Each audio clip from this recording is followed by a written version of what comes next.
Alright guys, for the second part of Pre-Calc section 2.5, what you're going to be doing is you're going to give it an equation that looks like this and told that you've got some type of zero, and you're going to ask to be finding the remaining zeros. Sorry, I sounded really tongue-tied in that. You're going to be given a zero and asked to find any remaining zeros. You look at the degree. I'm looking for 4 zeros. The possible rational zeros would be plus and minus 1. Sorry, this one.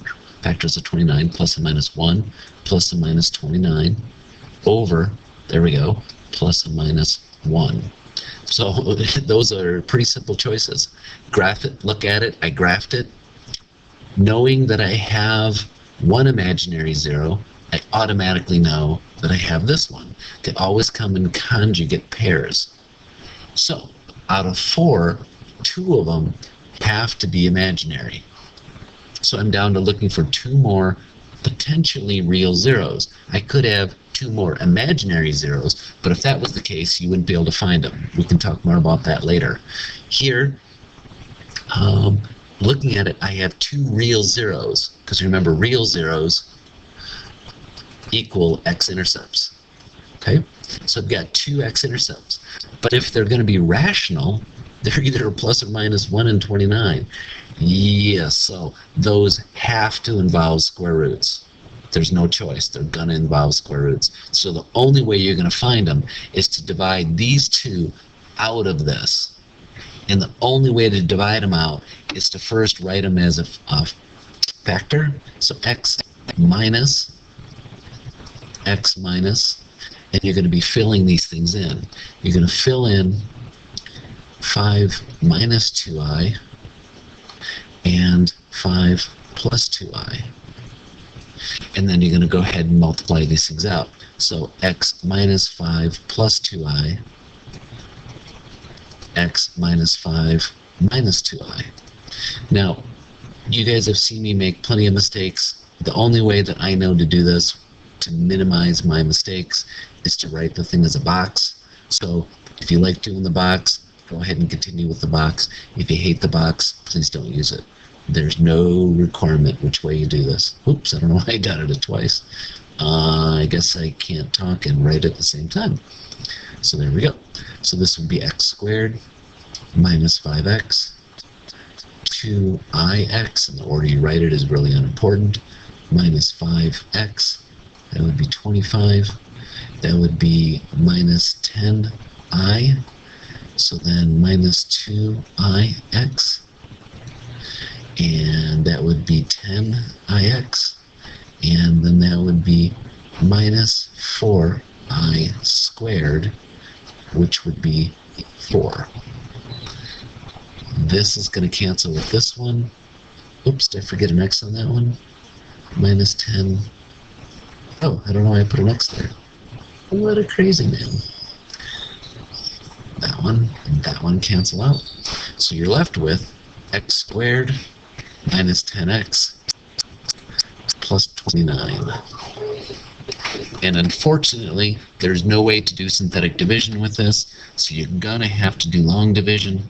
X squared minus 10x plus 29, and then you're going to have to divide that in to x to the 4th minus 14x cubed. Why that one closed and that one didn't, no idea. Plus 70 x squared minus 126x plus 29. Okay, so let's give it a shot. X squared, x to the 4th, so that would be x squared. X squared times all that would be x to the 4th minus 10x cubed plus 29x squared. You're subtracting it, so change the signs. So this is gone. That was 14. I know it looks like 9. 14. So it'll be minus 4x cubed. 70 minus 29. If it was 30, it'd give you 40, so 41.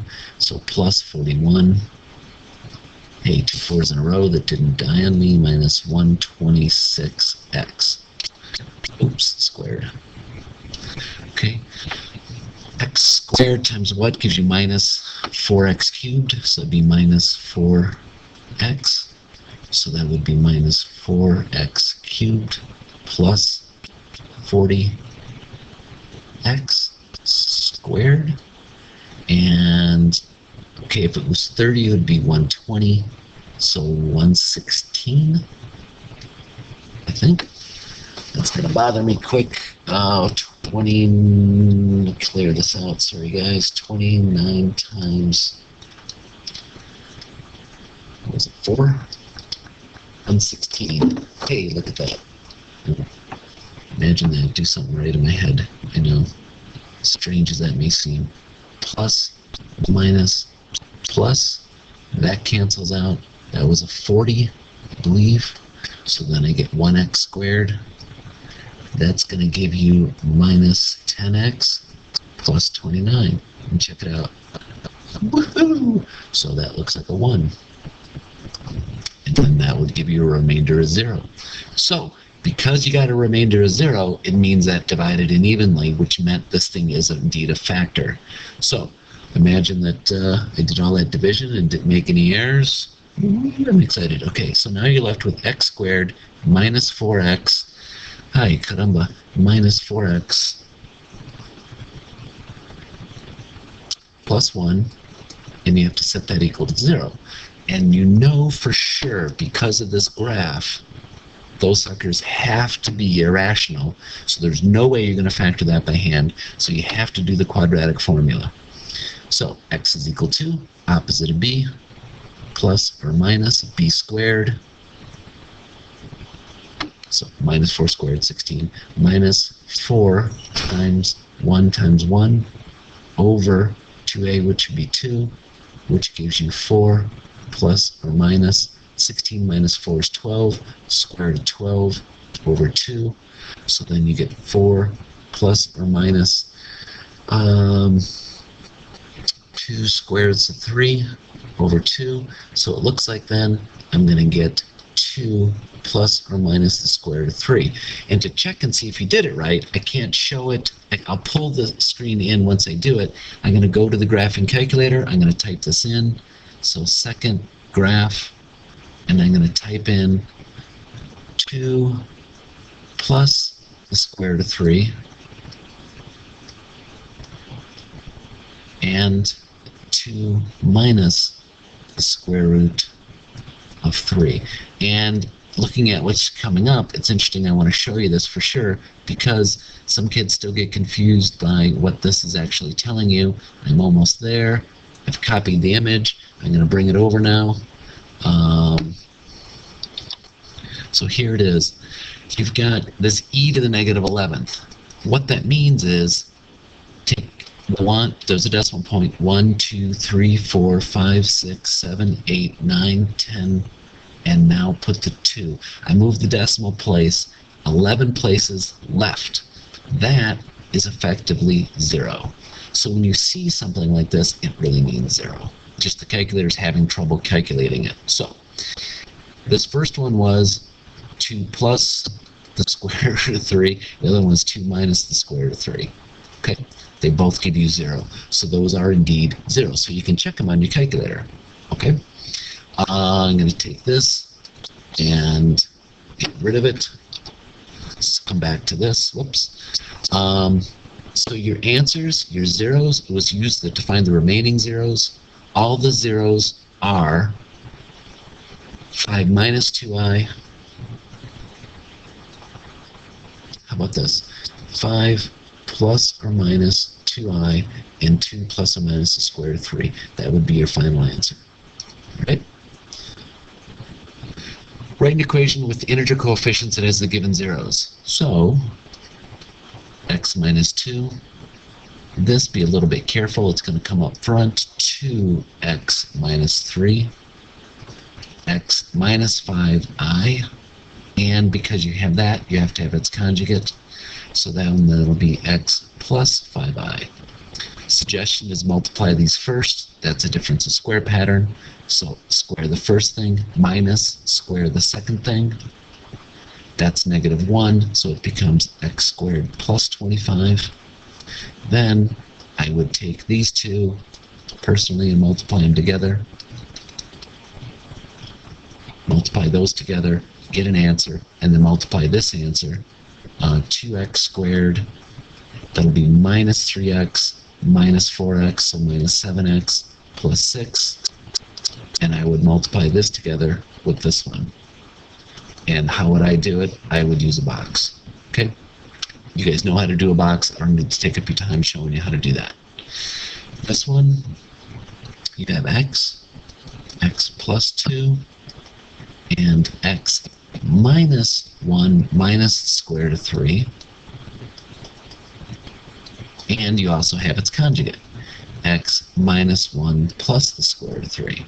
If you're having trouble seeing that, what I'm doing is writing x minus, and then I'm filling in, say for this one,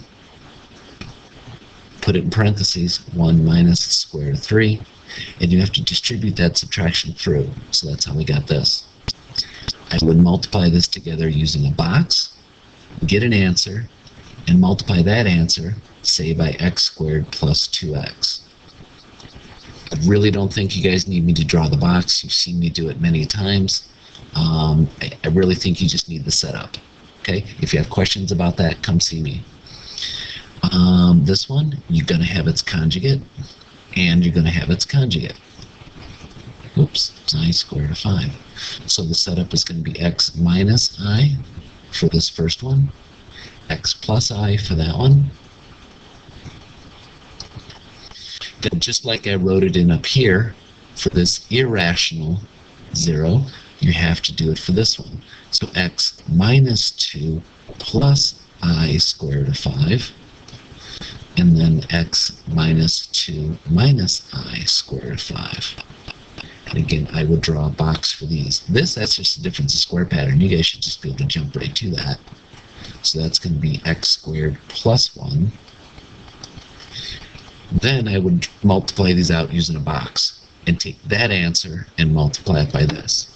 Again, if you have questions about how to do the box, please ask me, but I'm trying to keep these videos short. So there you go.